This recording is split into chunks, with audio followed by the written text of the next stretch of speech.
90 શબ્દ ઝડપ કોર્ટના પેરા. Ready start.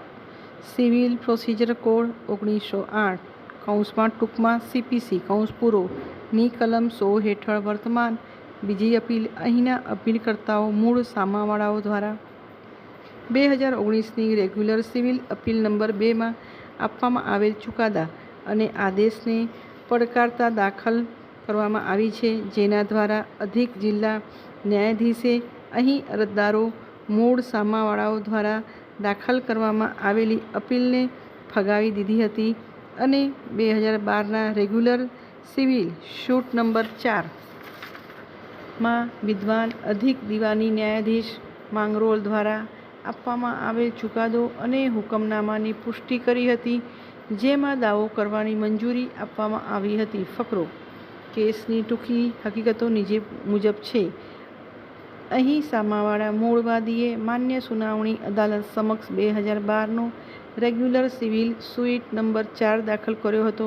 ફરિયાદમાં જણાવવામાં આવ્યું હતું કે તાલુકા પંચાયત મંગરોળના quarter tower ground Vivekananda school road ખાતે 2 ક્વાર્ટર આવેલા છે, જેમાં દક્ષિણ બાજુના ક્વાર્ટર રાષ્ટ્રપતિના છે અને ઉત્તર બાજુના ક્વાર્ટર ડ્રાઈવરોના છે. અહીં અપીલકર્તા મૂળ સામાવાળા તાલુકા પંચાયત કચેરીમાં ડ્રાઈવર તરીકે સેવા આપતો હતો અને તેથી તેને રહેણાંક હેતુ માટે એક ઘર ફાળવવામાં આવ્યું હતું. ફરિયાદમાં દલીલ કરવામાં આવી છે કે નિવૃત્ત થયા પછી સામાવાળાએ તેને ફાળવેલ મકાન ખાલી કર્યું નથી. ફરિયાદમાં જણાવવામાં આવ્યું છે કે મૂળવાદીએ ઘર ખાલી કરવાની નોટિસ આપી હતી, પરંતુ સામાવાળાએ જવાબ આપ્યો ન હતો.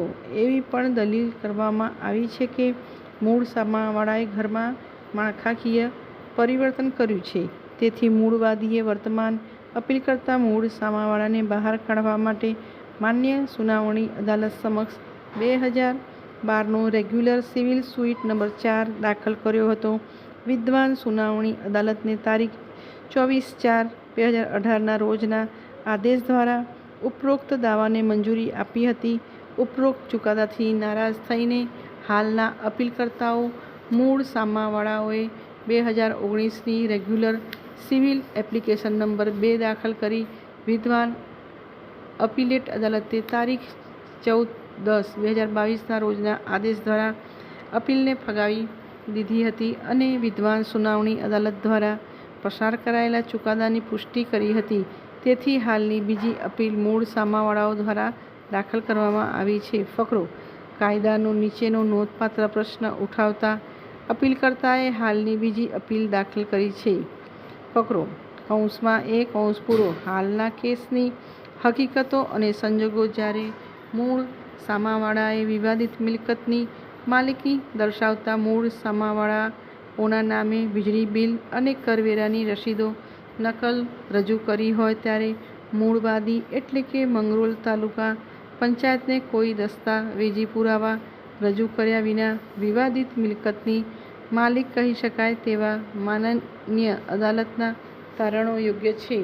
ફકરો.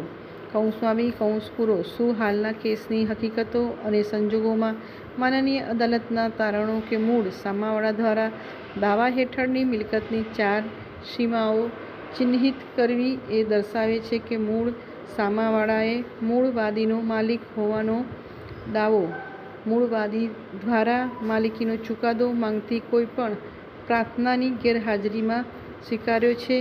યોગ્ય છે. શું હાલના કેસની હકીકતો અને સંજોગોમાં માન્ય અદાલતે ગુજરાત પબ્લિક પ્રીમાઇસીસ એક્ટ 1972ની જોગવાઈઓ પ્રકાશમાં નાગરિક દાવાની જાળવણીના મુદ્દાને સ્પર્શ ન કરી શકે?